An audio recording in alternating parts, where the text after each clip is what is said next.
Today we're going to do something just a little bit different.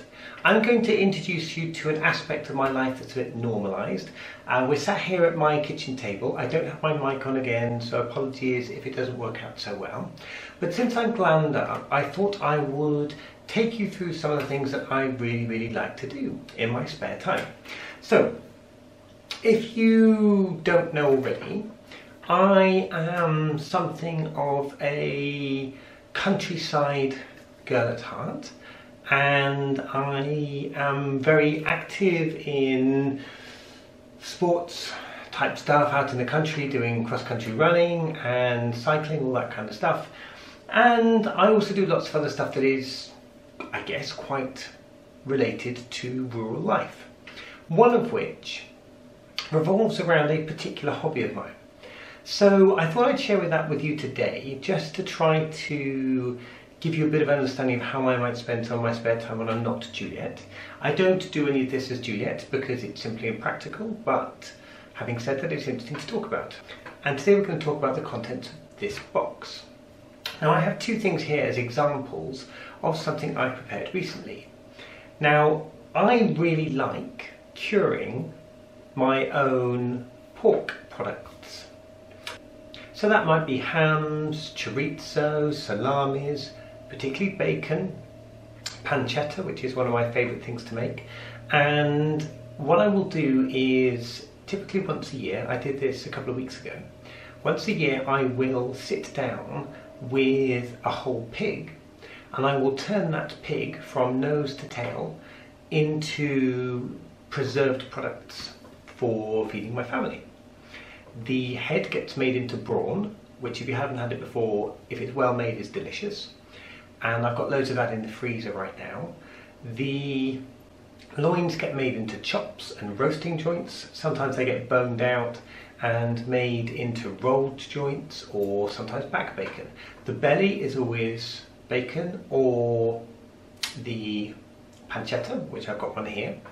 And the hind legs I will tend to use for curries, that kind of stuff. So just dice it up and use it for curries. The shoulder I most likely make into salami. So one shoulder will go for salami, the other shoulder will go for sausages. So I made about 75 sausages a couple of weekends ago. I made 7 or 8 salamis, which were delicious. I rolled part of the shoulder and I kept it back as a really nice rolled, boned roasting joint. So we'll be having that later on in the year. But my favourite thing is actually my preserved products, and I like to keep these in the fridge. These are remarkably simple to make. Now this is going to be very much a departure for my channel, but I thought I'd just talk through how simple some of these things are to make at home, because all you really need is one of these kind of Tupperware tubs and a fridge. The rest of it is just ingredients. Provided you've got those, you can basically make do in a very simple way. So firstly, in order to make bacon, of which I have an example right here, this is my homemade, home-cured, smoked bacon. I've smoked this myself, so it smells divine. It's been kept in the fridge at the moment and it makes the fridge smell fantastic as well. All you need really for this is an equal quantity of salt and sugar, and potentially some flavourings. You can use juniper berries, bay leaf, shredded up bay leaf, thyme, rosemary, anything along those lines. Nice flavouring, some black pepper, crushed up black peppercorns, and you need enough that you can coat the base of a box like this with the mixture. Put your bacon on top, coat it, and then if you have more than one side of bacon, this is a half by the way, I've already been using this, so I would normally have this be about twice as big. You can stack, let's say 3 or 4, depending on the depth of room in your fridge. You can stack 3 or 4 of them on top of each other, dredge them, put one on top, dredge it with the salt and sugar mix, put another one on top, dredge it, get it all into the sides nicely, just get it nicely coated. And all you do is, the next day, you drain it all off, so it will have created a lot of liquid, which will be in the pan. Drain that off, and repeat the dredging process with salt and the sugar. But this time, if you are stacking them, put the one that was on the top on the bottom and just stack them the other way around. So the ones on the bottom are on the top. And then you repeat that process for 5 days for streaky bacon. So this kind of belly streaky bacon, you can repeat that process for 5 days. Then you take it out, wash it, take a nice clean kitchen towel with vinegar on it, just malt vinegar, wipe it off, and then put it back in the tub and leave it in the fridge for another 5 days. After that, it's ready to eat. You can do all of this at home, you don't have to smoke it, but essentially once that's done, your bacon is perfectly ready to eat. You've got lovely fatty bits. This isn't flare fat, this is actually belly fat. So the flare fat from the middle, you can do something else with that if you want to, but the belly fat, this is fantastic stuff for chucking in with some potatoes and stuff towards the end of the roasting time. Just gives a marvellous flavour. These things can be sliced off as rashers of streaky bacon individually, or you can take off a nice thick slice, dice it, and you've basically got yourself some nice pancetta. Now, if you wanted to do pancetta itself, instead of this dry cured bacon, it's called dry cured because the cure goes on dry every time, you can just produce a pancetta instead. Now, that would be one of these. So this is my pancetta. This has been made at home by me. It's basically one of these pork bellies, but instead of curing it in this tub and dredging it on every day, you weigh a specific amount of cure, and you need a very specific amount of salt based on the weight. So you need the perfect amount of salt. If you don't get the percentage of salt right, then you'll have a problem. It's 2%.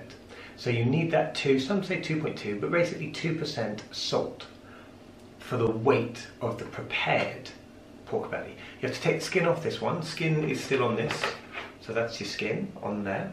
But you take the skin off, and you take your similar sort of flavourings, your salt, your sugar, your juniper berries, bay, thyme, rosemary, that kind of stuff. Put it in a bag, like a nice Ziploc bag, slide your belly in, make sure it's nice and coated with everything, and then you can leave that in the fridge for a specific amount of time. Now this one took 2.5 days to cure because it was quite a small one. Some of the big ones, they can take 4, maybe 5 days to cure, depending on how big your piece of belly is. The timing is 1 day in the cure per 500 grams. This one weighed just over a kilo, so it went in for just over 2 days. Sat in the cure. You can massage it every day, get that cure nicely going around. The difference between these two is this one still, it doesn't have the ribs in this one, because it's from the lower end of the belly, but you can cure the bacon with the ribs left in and just remove them as you need to slice them. Whereas with this one you have to have the ribs removed first and remove the skin so that you can roll it. Once it's done in its curing time, like I said, 1 day for every 500 grams of the prepared weight of the pork, you can then take it out of the cure, again wash it, have the vinegar coated onto a cloth which you then use to wipe it down, and then you can roll it. Now it's quite nice to roll it with either some mashed up garlic and black peppercorns which you can strew on top of it, roll it up and secure it with these butcher's knots. These are the particular knots that butchers use to really get a nice tight curl on this. What will happen with both of these is that you leave them in the fridge and they're basically ready to cook with immediately. But if you leave them in the fridge, as they lose moisture, they will keep in the fridge for months. Both of these will keep in the fridge for 2 or 3 months. What will happen is they will get drier and harder. So this is still quite squidgy, so you can see it's still quite squidgy, which is good. Very easy to slice, still needs to be cooked. Towards the end of its time, if you allow it to get harder and harder, if anything, it's becoming like an actual air-cured product and could even be eaten raw, but you know, I won't recommend that to you unless you really know what you're doing. But you are basically heading in the direction of a prepared product that you could eat without cooking. What I would do with this is I normally take a slice of this, a rolled slice, and I will either take thin slices which will fry it for breakfast, or I'll take a nice thick slice and I'll slice it into nice bits of chunky cubes, and then I will either fry them up and I'll put them on top of soups, I'll put them into egg mayonnaise sandwiches, I will throw them in with potatoes and onions and stuff at the start of a roasting cycle. You have to be a bit careful because if you're roasting for too long then they will definitely get burnt, but they need about half an hour to really nicely roast up and get a wonderful flavour going into whatever you're cooking with. They're also marvellous at Christmas. If you prepare one of these, this is prepared for Christmas. I'm going to have this for Christmas dinner, and I'm going to use this to take off a slice, fry up some lovely pancetta, and then I'm going to toss it into my buttered Brussels sprouts, maybe some purple cabbage, something like that. I toss it to everything. It gives a wonderful flavour to your Christmas Day vegetables. So that's what I do. I thought I'd show you this by way of doing a couple of points. Number one, this is just a little bit about me and something that I do. It's something that I'm very much interested in, and I do this really regularly. I like to have a nice pancetta on the go in the fridge at all times. I don't really like running out of it because I find it invaluable. Even in the summer, fry up a little bit of pancetta, sprinkle it on top of your salad, it's wonderful. And it turns what is basically, gives a little meaty twang to a nice sort of vegetarian lunch, something like that, that would otherwise just be salad and stuff. And it makes it a little bit more meaty without needing to actually put a piece of meat with your dish. So instead of having chicken with salad or whatever else, you can simply do a really nice big lovely salad, chuck some of this in, fantastic in potato salad, and it just gives a little burst of flavour and zing, especially if it's smoked. I might talk about smoking another time, but I'll put some pictures up of how I smoke these things as well, how I built my own smoker at home. And so I have this smoker which is currently kept in the garage. And behind my garage I have a little lean-to where I have my salamis hanging up, and I'll put some pictures up of those as well so you can see how they're coming along.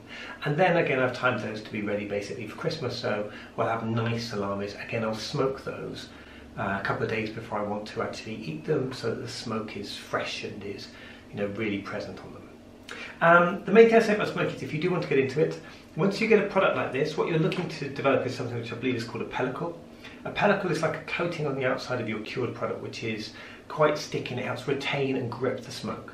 The smoke needs something to kind of bind to, and if you try and smoke a cold smoke a raw product, it won't have that. Once it's cured, you've got that almost sticky outer layer to your where the salt has been kind of penetrating the meat, and that is the pellicle. That is what allows the smoke to bind and really be retained by the meat. If you don't do that, you don't have the smoky product. If you freeze it, for example, you will lose that smoke in a couple of weeks in the freezer. But these are great, sliced up, off the bone. You can keep this hung up in your kitchen if you like. If you live in colder climes, you don't need the fridge. I use the fridge here because our winter's been so mild. You can get a lot of spoilage from flies, so I'd like to keep it in the fridge. It just keeps it away from flies. And to be frank, it's only really in there for 10 days. After that, once it's cured, you can slice it, freeze it, get a slice if you want to really invest in one, but hand slicing is perfectly fine. But I like to keep one knocking around in the fridge because it's just a bit of fun. So the other reason, just to mention this very quickly for today, is there's been a bit of fun recently with people who seem to think that I need to act a little bit more like a man because I am a man, and if I've got balls I should act like I have balls. The thing I just wanted to point out is that Juliette is a part of my life. Juliette is not all of my life, and to be quite frank, as someone who embraces both sides of her personality, the male, the masculine, the female, the feminine, I don't have a problem with my own concerns over, you know, how I present myself. I'm perfectly comfortable doing this. I'm perfectly comfortable in my day-to-day life. But if anyone thinks that there's something unmanly about me as a cross-dresser, then, you know, I do all sorts of manly stuff. So if anyone's out there thinking, oh, it's a man, why don't you act like a man? I do, 90% of the time. A great big, butch, strong, bearded man. But sometimes I do this, and I don't see what's wrong with that. So, thanks for everyone who's taken the time to watch this video today. This is going to be a massive departure, and, you know, tough luck for that and everything. If it's not your thing, then, you know, move on. Don't worry about it. I shan't be doing much on this. It's not going to be a new series, but I just thought I'd share this with you since it's a good time. Both of these are ready. They're smoked. They're really good, and they smell fantastic. So, thanks for joining me here today. Any comments, please let me know down below. If you want to get recommendations on books to buy or anything like this, if you want to try this at home, it's so easy to make bacon at home. Sausages are much more hard. You need specialist machinery for all sorts of other bits and pieces. Slicing this once it gets dry is a bit of a bugger. So, you know, you're best to get it prepared when it's still kind of, you know, moist and bendable. And it's a lot easier to cut, by the way, if you take the skin off. That's one thing. You don't have to cure with the skin on. You can easily take the skin off and it's much easier to cure and cut it later. So I quite like the skin. It crisps up. It's like a little bit of crackling on your bacon. Lovely. Anyway, any questions, let me know in the comment section down below. You can get me through my email address, which is juliettesnoir@gmail.com, or you can get me through my website, julietnoir.uk. Both the links will be showing up on the screen and will also be in the description of this video. Yeah, I hope this was fun. Hope this was a little bit different and useful. Thanks for joining me today, and as ever, bye! Bye! I will wash my hands before I touch anything. Bye!